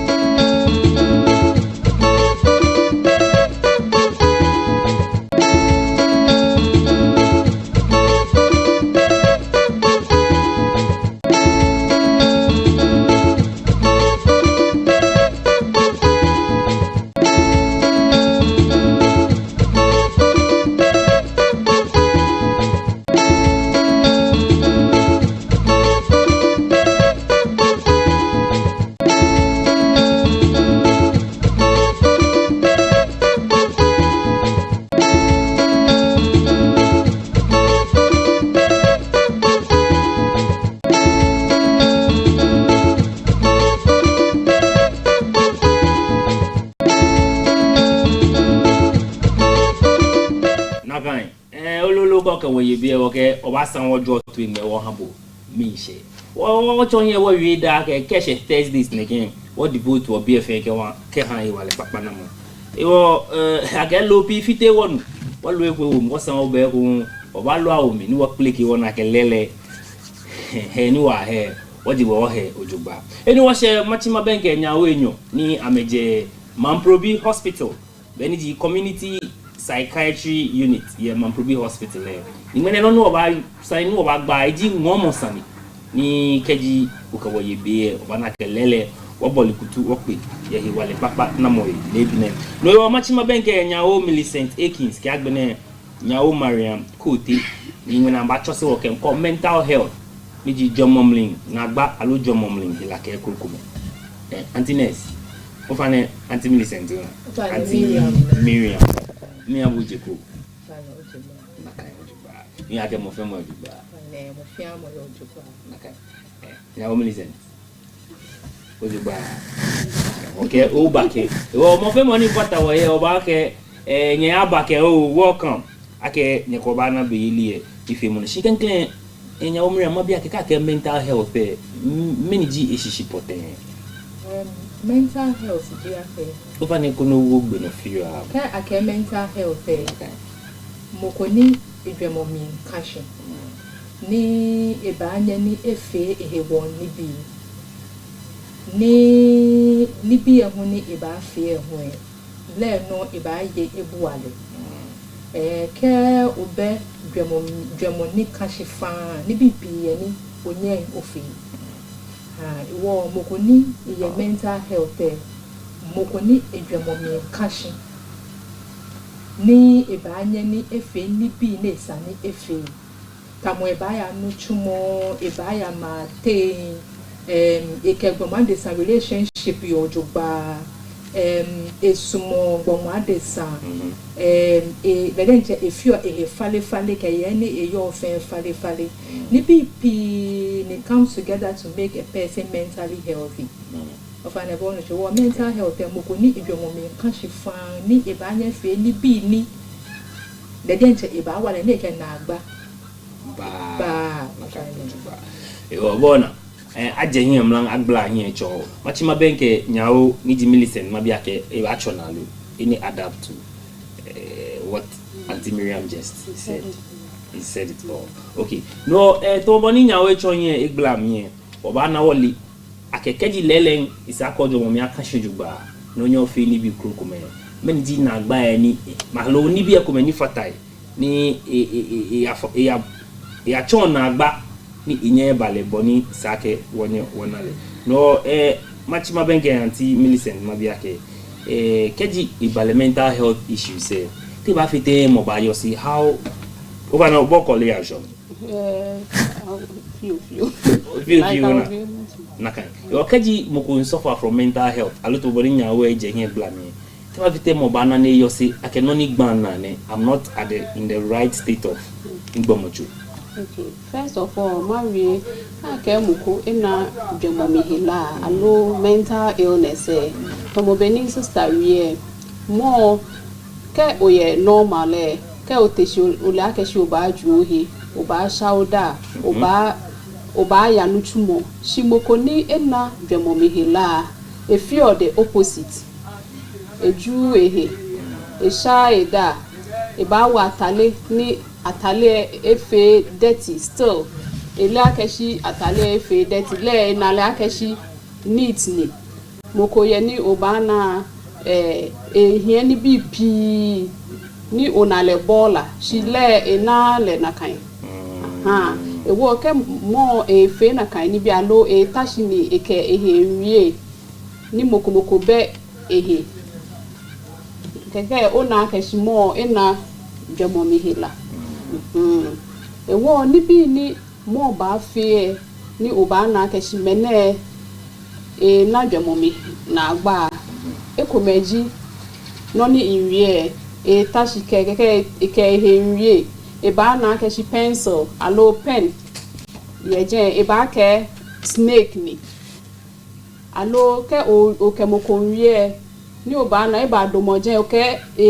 owie amesani owie ehisani alo ke moko hie oba na ni ejele ni mo efekole noko ke mo fe na kan ni biye oba na keshi enele mo na Jomomihila alo moko ye hu eba tashi eke efo especially many na depression ni moko eyikole eba fo ahun moko ye eye ni ona fe ke ona ke shi mo nfe na kan ni bi ona ke shi dabi na Jomomihila ojuba na kan e o aso yo se ojomo ka bo Europe ko ta se fe wa ge wa chi ogbe insure mi alo wa tele Flagstaff House alo mini poten ya run all through ojomo ne kan ni bi na fe eji na agba ni kokko na hie ka kokko na hie be o ti o wa ti o gbegbe no si fe se ba je boni bo hu o ba crawl ha kan ni bi krokume no ba fe ni a lead to naked conditions ne e wa man no bi Auntie Miriam ne ke fata nyao Millicent no yake what are some of the common need conditions e come ni oba anye wona fine yo o fine Jomomihila were different were they can be a no niji NRSs were attention deficit hyper at were can be only attention deficit were NRSs where we can be only committee school and they mild to moderate to severe mental disorders ni ehani be can be enye ameka se ni ojoba then we youth be one which is where drug abuse, where schizophrenia, where depression, even depression eko hunyo e more be can be home. Where adolescents be ni ameya depression because of somebody changes ke other things ni ya no ye school ni can be. And where onupa hono which is dementia ke amnesia, maybe extreme forgetfulness when you're journey about born with nipi and it comes together ni wanyo packaging menene ya ne ye dwomomi hila about born with most of the time say woni pe ye ni woyo nipi kome ye ni wowo fe ni ye ni mokohu yo nipi kome no ni wowo fe ye bie e ba fe bo na agba ke other people need your other places it's a normal thing I may feel ni ameyo it was sometimes when you have a young woman it can be in the localized environment area because sometimes when they can culture me ni pipi ni wo fi wo ni bi come tattoos can ni be e be wo culture me kra but other places it's a normal thing there. It was kept boho from boho perspective. Or I can catch many ameya, the flat, I made your mommy. Be ojoba, but pen ame environment, a man normal, or sometimes no book only as normal in your own environment, other places is a normal thing. Into it was sometimes we think I can maybe you want me here like okay mental health or mental illness it is every locality every country every environment no no ba ni wa ka say oh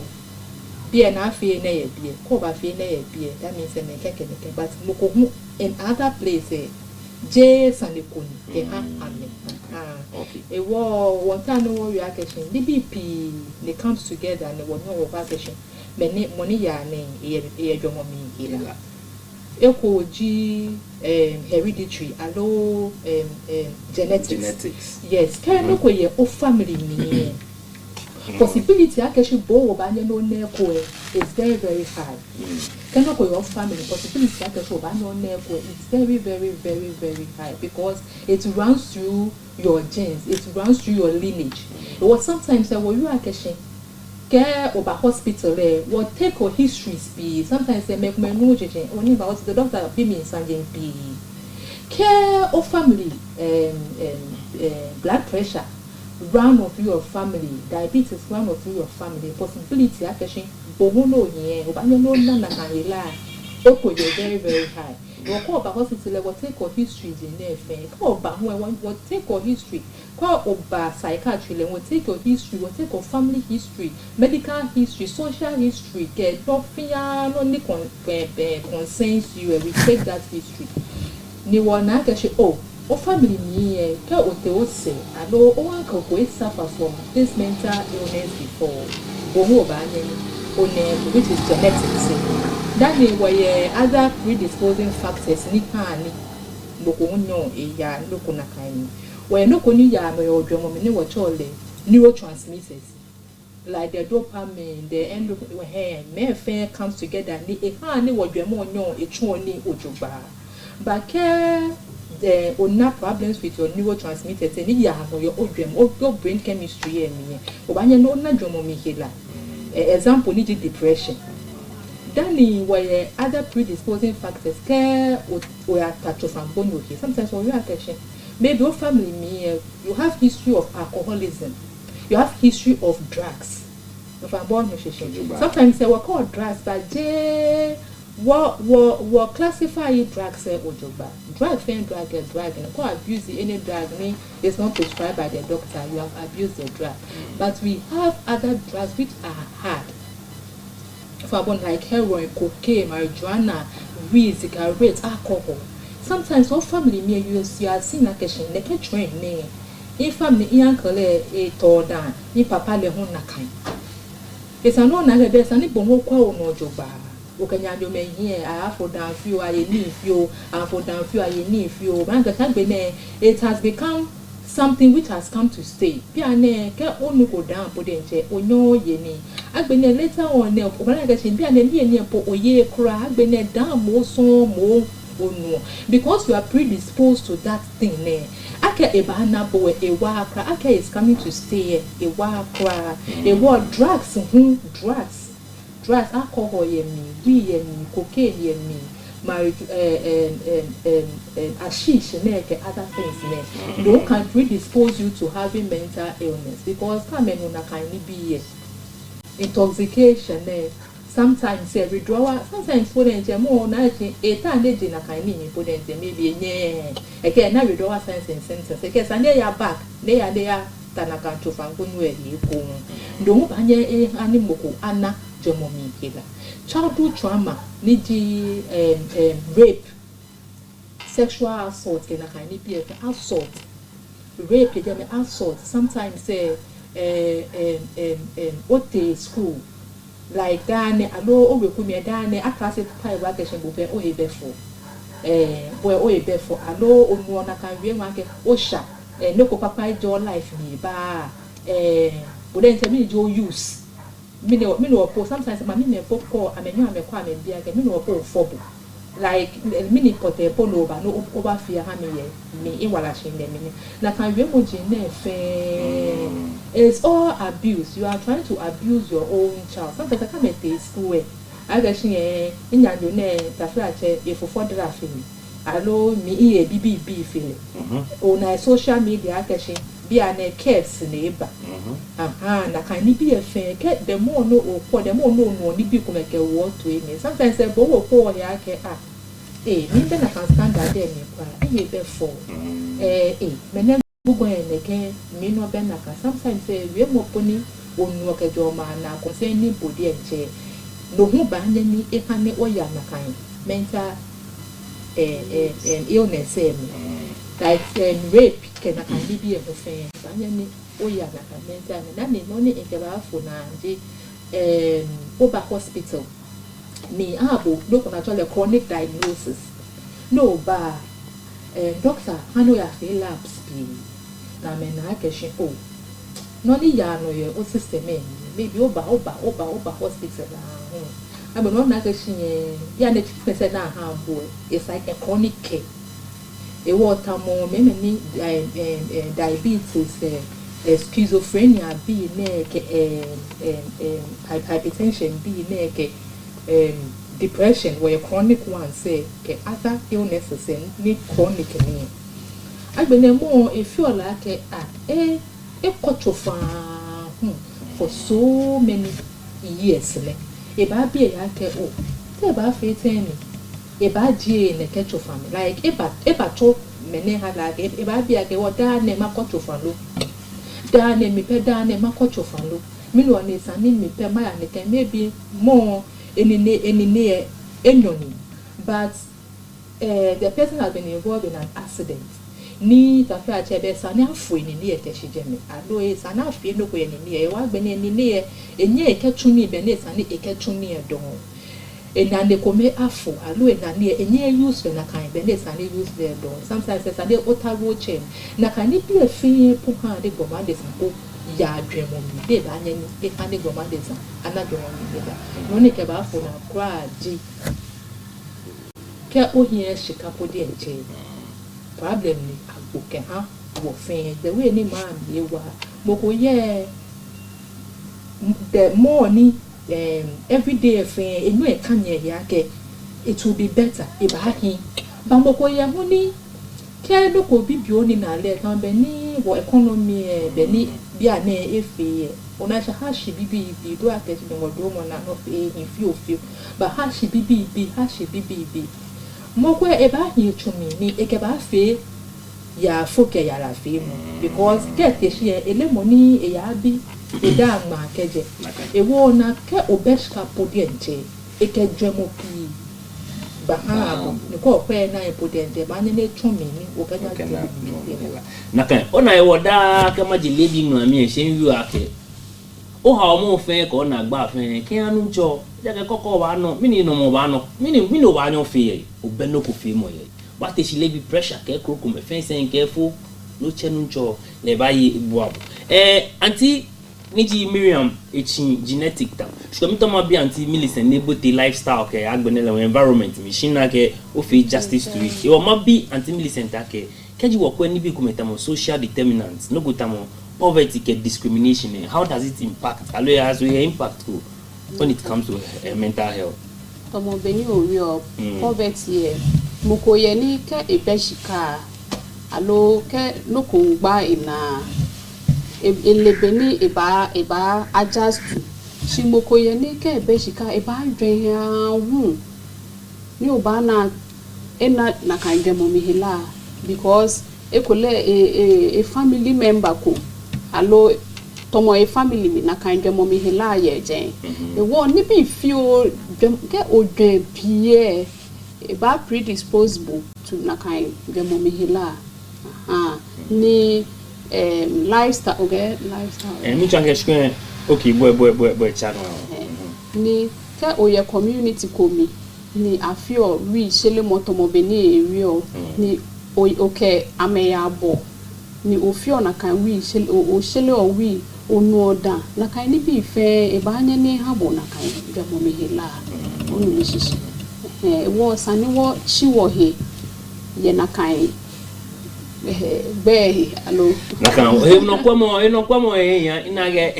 nyawe ko le enye bote show mi ojugba si bo fe bo no ba fi o ba bote anti Millicent madomo no ma bia ke how do relationship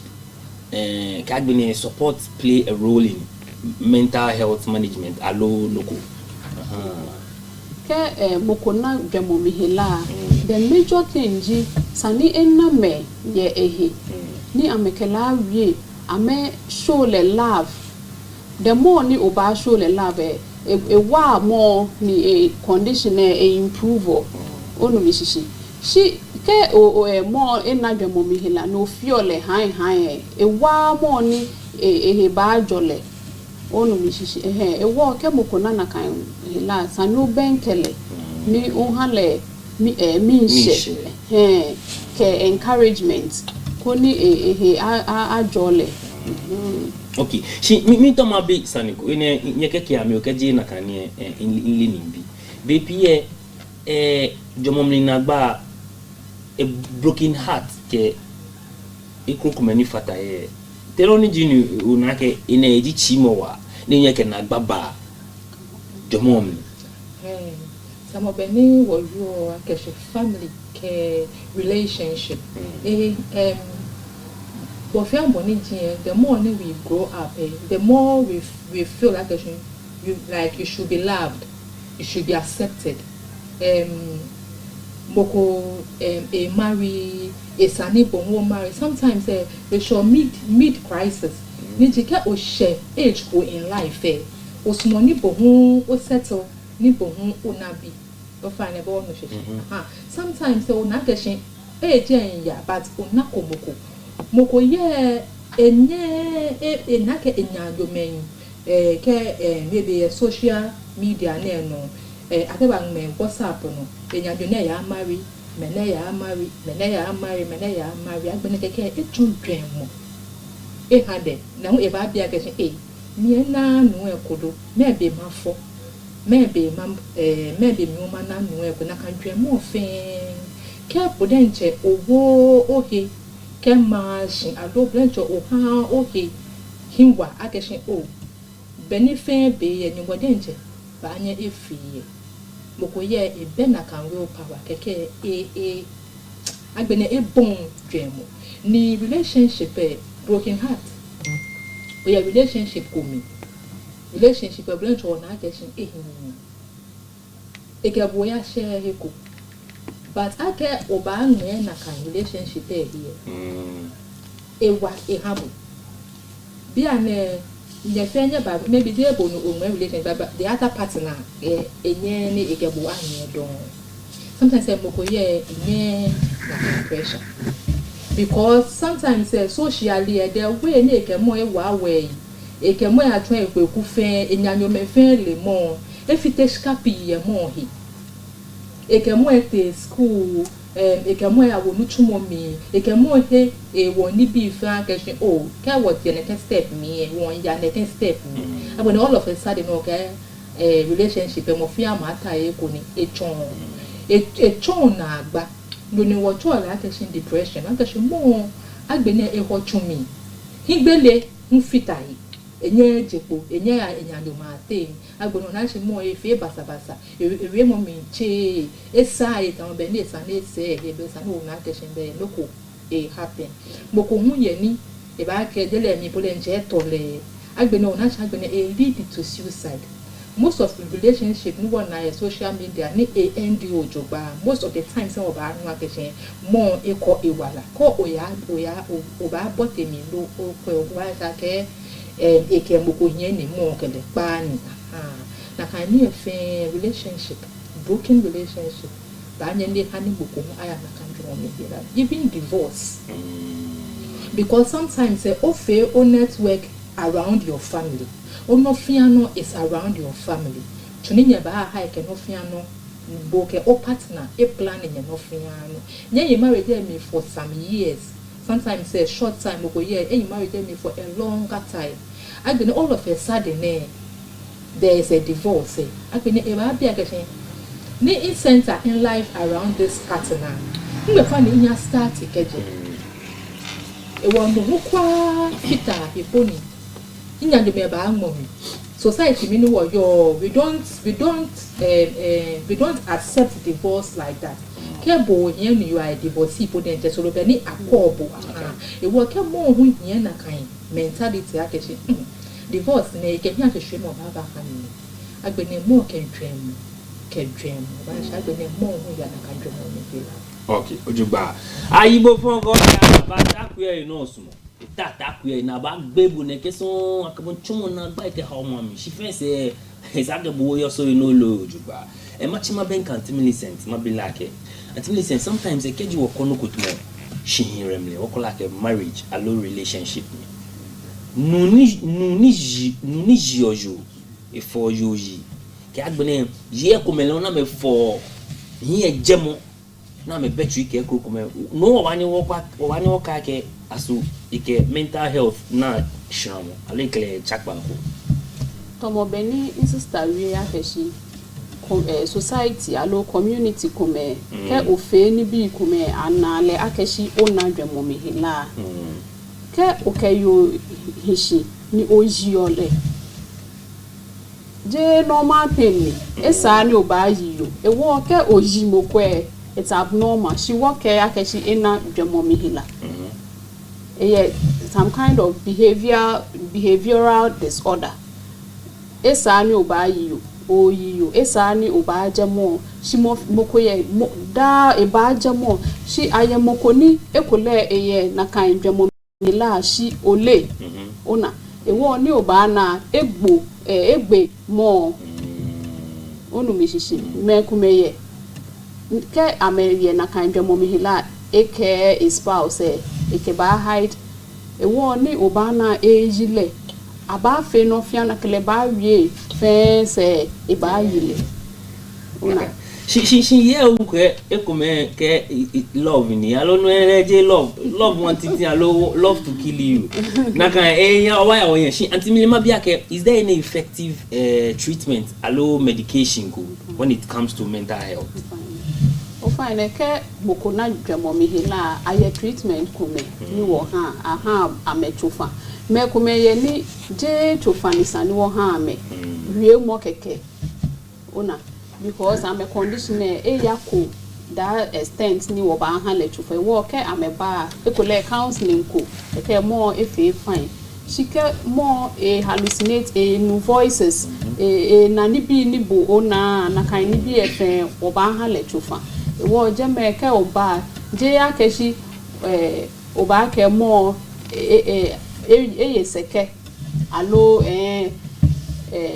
ile be ni mari seke wo okele ba aha shike mo na dwemo mi la bo modi no okele ba oba ha le tu fine ba fe fine je ni ke mo fe fine ni nye fiole nye fe le no ko ye hia ni ewie pe abake ehela eba o fine no mi shishi e wo ke oba ha bochufo oba kwebo fine ni wo ya meshi ahu wo ya slame ni wo po be ni relatives say treat am pe wo feel na kan ni bi pe. Okay nyawo Miriam o ke ko ba fatai o fine kama be ni sister ke bi ane hospital say your psychiatry unit. The war you are catching chemical in Yano, allo no shishin concerning your own health. She open ke la chamohi. Where are your services be a Germany? I know I render can have clients ni J to fampe. Sometimes we try to forget I can J to fampe na no I can treat or healer. I therapist be any I know I have on one design, they know a wild sun, feature farm. Kaunaka and hatch of Ankanime, there will not is extreme. Damo near Hila, yes, get check. Would chronic? Yes. If you get check, they sometimes say Pocoba, early treatment. Chofan Ponaba have BB come penny, Ibanyani. I can manage the condition. I can't sometimes we will get sick early treatment and early care. What ye solemo ke nyumojamo ke bolente o jamo ye o help me cry because nipi na feni ba together ni make or mentally healthy or mentally sound. E wo ke oja o nyumo we are mox bolente o ye bolente o nyumo no oja. What you can cry but ba hela chamo he more ni o soli no o kocho fan no we can no fear no emu ba ke waka prayer camp say ni sani e fe too much ba ko won rush mo ke mba be ni wo ba ke wo ba no mi no ni place na fe ha the simple ni e ba ni I can manage condition e fe be na abaka ba e da ko fe west the treatments ke management ba wa e wo won perfect ke o la ke no ko gbona ni ona be no fio we ba hospital e and health insurance most of the hospitals say I'm a pure health insurance we call renew health insurance o ba nya ni okeba ni oba ni akwebu she no ke wo ba te ba fi ten o ba reduce ni ji ne ke stigma ne te ba fi ten o ba reduce ne ke stigma ne ko ni when you increase awareness because member ba o ye ni ke ba fe na ni baba ile one way the other e jo ni bi kuku wo miniji ni bi akumeni sa ka won wo fe ko ni won ani no agbo okay to bo wo je me ne ke wo ya out wo ya shiami wo ya churches can be ni wo ka me real concerning mental illness concerning na kind discrimination wo feel wo ba shejen feel wa shejen okay nyawo Miriam wo ga ko ba fatai fine be no real discrimination like stigma ta be ni wo ru on pa five wo feel ko me ka we sometimes the education that we give is not only to ourselves but to other people maybe boyano when ogbele TV station ni o no health talk ne akeshi o nurses in the man probi ba ha ne talk ne TV station of an o machine TV station e wo awareness no e ko ne education e wo na akeshi wo ha mokome me enyo me etenu but you can also spread the awareness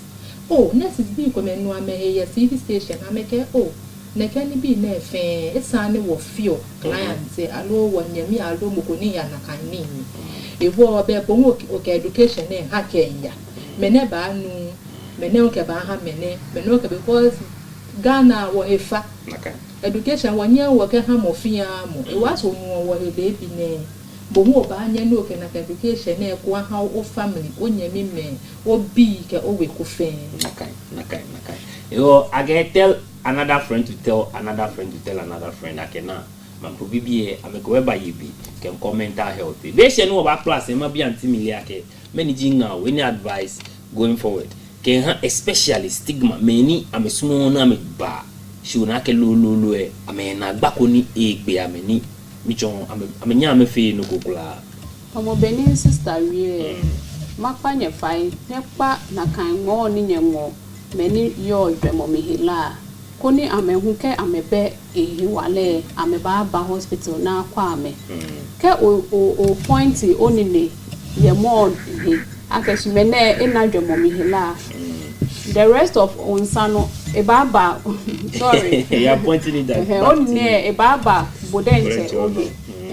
A war, what kind of cause, Ole was it, Ole noni ba feeble. Mental illness, a bar, a shambu, Akashi, Mimba Ojen, alo Mimba Menejen. A war, what to G mental illness, it could be you.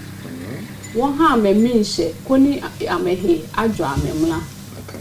Ba ora don Millicent niji Ekins nya Miriam o fa no ke ko ba fatai niji equal advice alo shi mama bia ke dan o ke advice e baba nya no nu hia ke be pie ni bi kuma pe shi ji aketa flache mo de mo pan echi ne ke wonye me na ni wona ke bibia me ye gbeji gbai ni amekpe sak ke kuma na me lo aso what ji ame wo alo te wo mo amemi won ate going forward there ke drama afia me no ne ke na gba na me yo na ba ya meja amejim te wo fear me won haten because if it mo wo neglect to me sometimes aka won susu aketa flache amencho penchi wo fa na be no really na kan be pie many wona me na me here street no and I starting again it start to feel ke jo no feel na me feel me. But in every care, the family is the most important thing. Because the client get the hospital they bashia the flat they will never say what the client say bashia. It was family and ba make sure ke a new job a quarter from job because only one I street no is the extreme cases of mental illnesses.